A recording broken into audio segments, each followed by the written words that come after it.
মানুষ যতই বলুক না কেন যে আমি শিক্ষিত, যতই বলুক না কেন যে আমরা দীক্ষিত, যতই বলুক না কেন আমরা টেকনোলজি সমৃদ্ধ, যতই বলুক না কেন আমাদের জীবনটা বিজ্ঞানসম্মত, যতই মানুষ উন্নতির কথা বলুক না কেন, জীবনের গতি রোধ করার কোনো মেশিন মানুষের কাছে নাই। ভালো মতে কিন্তু কথা লম্বা হবে না। জীবনের গতি রোধ করার কোনো মেশিন মানুষের কাছে নাই। আবার আরেকটা জিনিস খুব ধ্যান দিয়া, কার জীবন কখন পরিসমাপ্তি হবে এটা কেউ জানে না। দুটেই কিন্তু বড় গুরুত্বপূর্ণ জিনিস। আমার জীবনটা কখন শেষ হবে আমি জানি না, আবার এটার গতি রোধ করার ক্ষমতা আমার কাছে নাই। কিন্তু চলে যেতে হবে আল্লাহর কাছে।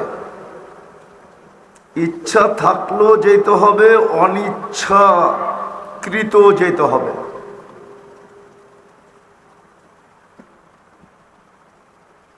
কিন্তু যদি নিজেকে দামি বানায় গেলাম, নিজেকে যদি দামি বানাইলাম, দামি দুনিয়ার সমাজে না, দুনিয়ার সমাজে আপনি দামি কতক্ষণ?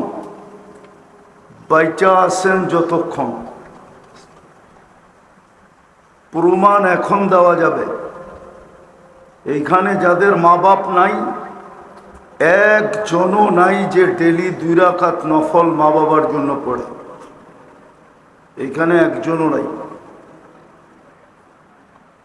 যে ডেলি 32 রাকাত নামাজের সাথে 2 রাকাত যোগ করে আমি 34 রাকাত পড়ি, আর 2 রাকাত মা বাবার জন্য দেই।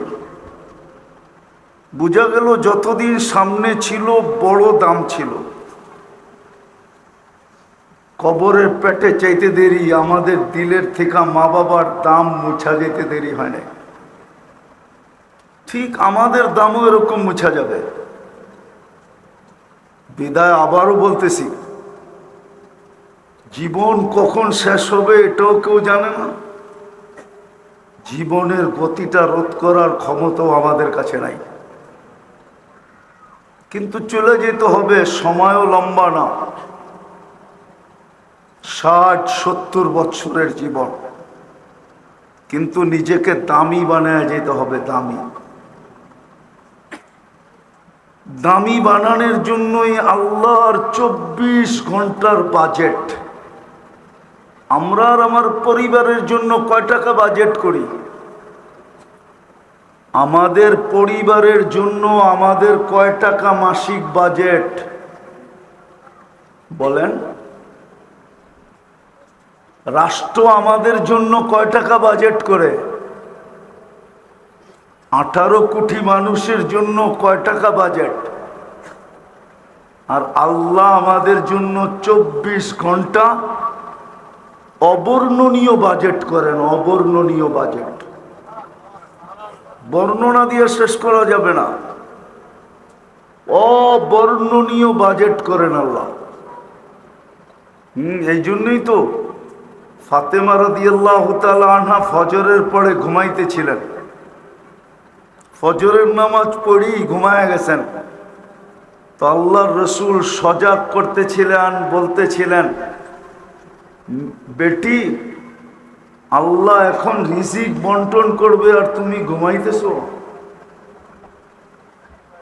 তো ডেলি আমাদের উপরে আল্লাহ কোটি টাকা বাজেট ব্যয় করেন, কোটি টাকা।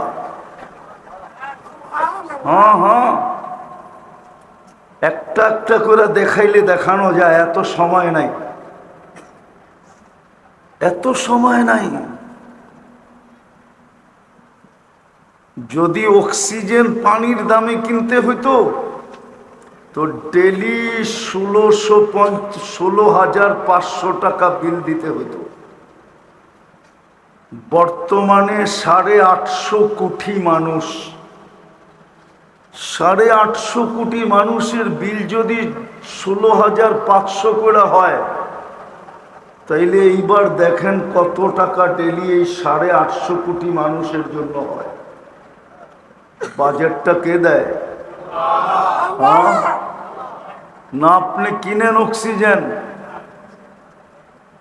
তো 24 ঘন্টা আমাদের পিছনে ব্যয়। যদিও পরিবেশ বলে না যে আমরা বেঁচে থাকি, পরিবেশবাদীদেরকে নিয়ে আসেন, তাইলে বলবে এই এলাকার পরিবেশ বসবাস যোগ্য নয়। ঠিক না? বৃষ্টি নামলে কি বসবাস যোগ্য?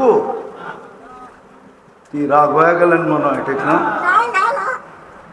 যদি একাধারে 1 সপ্তাহ বৃষ্টি হয় কি অবস্থা হবে? কিন্তু আমরা বসবাস করতেছি না? হ্যাঁ, কে বাঁচায় রাখতেছে আমাদেরকে?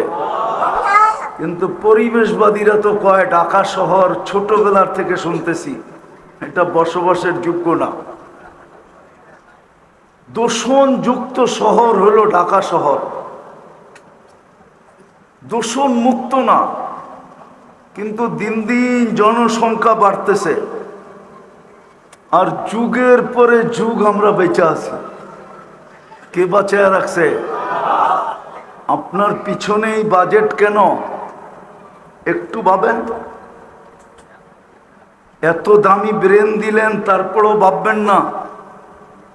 এত দামি বিবেক দিলেন, বুদ্ধি দিলেন, বিদ্যা দিলেন, ভাবনার পিছনে এত বড় সওয়াব রাখলেন যে সঠিক ভাবনা যদি হয় তো 60-70 বছরের ইবাদতের সওয়াব দিবে এক মুহূর্ত ভাবনার বিনিময়ে।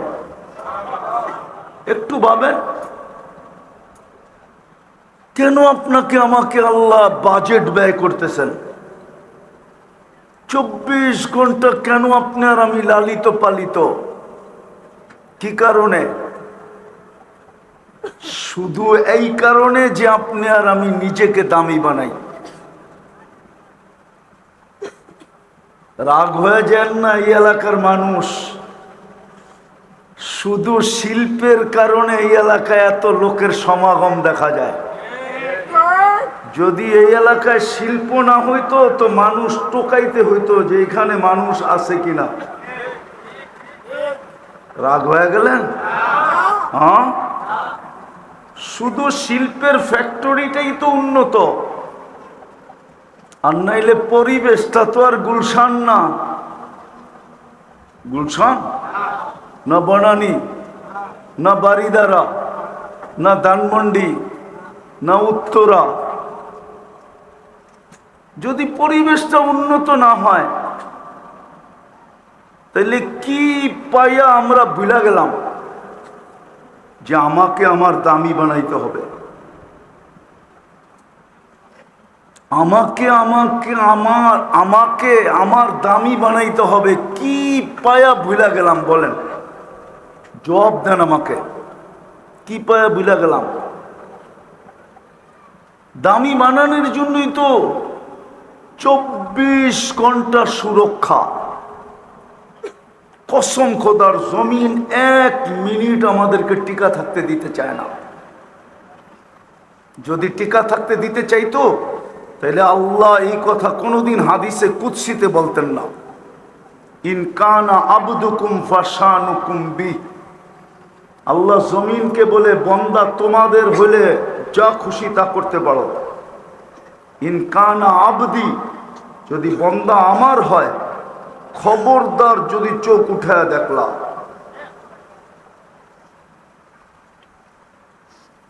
ওমান আযমু মিন্নি জুহদান ওয়া কারামা, আমার চেয়ে বড় দাতা কেউ নাই। আল্লাহ জমিনকে থ্রেট দিতেন না। শুধু জমিনকে না, সমুদ্রকেও বলেন। শুধু সমুদ্রকে না, 24 ঘন্টা ফেরেশতাদেরকে বলেন, খবরদার যদি আঙ্গুল উঠাইলা। 24 ঘন্টা সুরক্ষা, 24 ঘন্টা রক্ষণাবেক্ষণ, 24 ঘন্টা লালন পালন। 24 ঘন্টা কিন্তু সুরক্ষা দেয়। হায়, যদি পারতাম তাহলে আমি নিয়ে আসতাম। একটা একটা মাইক্রোস্কোপ যদি আপনাদের চোখে এখন লাগায় দিতাম, তাহলে আপনারা দেখতেন এই জায়গার ভিতরে কত জীবাণু, কত ব্যাকটেরিয়া এখানে বাসতেছে। জানি না এখানে কোনো শিক্ষিত লোক আছে কিনা। নাই? অবশ্যই আছে, ঠিক না? কত ব্যাকটেরিয়া আপনি দেখতেন এখানে। কে আপনাকে সুরক্ষা দিতেছে? কে আপনাকে আমাকে 24 ঘন্টা রক্ষণাবেক্ষণ করতেছে? কে আপনাকে 24 ঘন্টা লালন পালন করতেছে? উদাহরণ দিলে বুঝবেন কি বুঝবেন না জানি না। নিম্ন এলাকার মানুষকে তো আল্লাহ উন্নত এলাকার থেকে শারীরিকভাবে যেটা ডাক্তারের ভাষায় বলে অ্যান্টিবডি, রোগ প্রতিরোধ ক্ষমতা আপনাদের গায়ে গুলশানওয়ালাদের থেকে বেশি আছে। মানেন না? মানেন না? না মনে হয় মানে না। 2020-এ এটা টেস্ট করা হয়েছিল। Gulshan আলাদের antibody, Banani, বাড়িদারা, Uttara আলাদের antibody test করা হয়েছিল। ওদের ছিল 65, আর ঢাকা তেজগাঁর বস্তির অ্যান্টিবডি চেক করা হয়েছিল, ওদের ছিল 75। 10 বেশি ছিল, 10।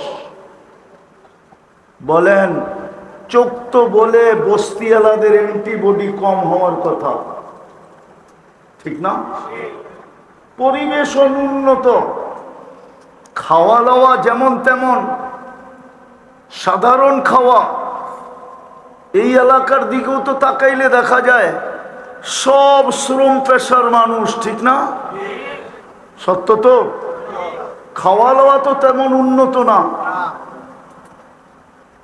সাধারণ খাওয়া, ঠিক না? রাগ হয় না বুঝানোর জন্য। কিন্তু গুলশান, বনানী, বাড়িদারা, ধানমন্ডি আলাদের খাওয়া দাওয়া 24 ঘন্টা উন্নত, ঠিক না? হ্যাঁ, হাফ লিটার পানি খায় ওরা 250 টাকা দিয়া। কত দিয়া? মনে হয় বিশ্বাস হয় না আপনার, ঠিক না? হ্যাঁ, একটা গাড়িতে বাড়ি করে দেখামো, হাফ লিটার খায় 250 টাকা দিয়া, হাফ লিটার। আপনার তো কলের পানি পান করেন, ঠিক না? উচিত ছিল আপনাদের অ্যান্টিবডি বিলকুল কম হওয়া। কিন্তু আফসোস, যাদের উপরে আল্লাহ এত বড় দয়া করলেন, চক্ষু বলে, পরিবেশবাদীরা বলে, এলাকা বলে, সব কিছু এই কথার প্রমাণ দেয় এদের অ্যান্টিবডি 0 হওয়ার কথা। কি?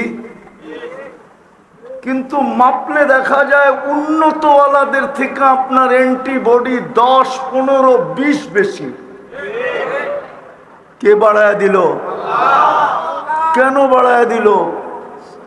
আল্লাহ জানে গুলশানালার কিছু হইলে ও ডাইরেক্ট এয়ারপোর্টে যাবে, প্লেনে উঠবে আর উড়াল দিবে।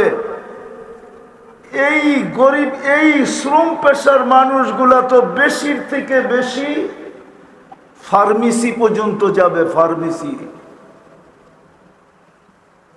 এর বেশি যাওয়ার আর ক্ষমতা নাই।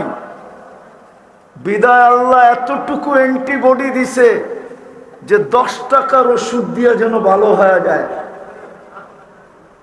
কেন এই দয়া করছিলেন আপনার উপরে? কেন করছিলেন আমার উপরে? উচিত তো ছিল কমসে কম আমাদের 24 ঘন্টা, হায় হায় 200-400 বার মনে মনে আল্লাহ বলা।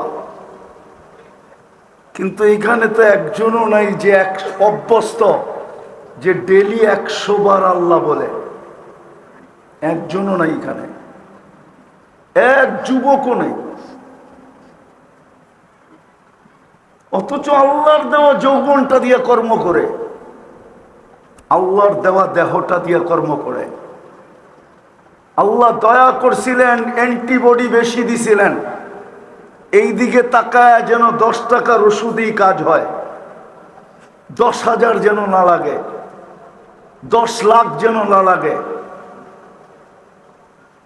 আল্লাহ তো দয়া করছিলেন। কোরআনও তো এটাই বোঝায়, আহসিন কামা আহসানাল্লাহু ইলাইক।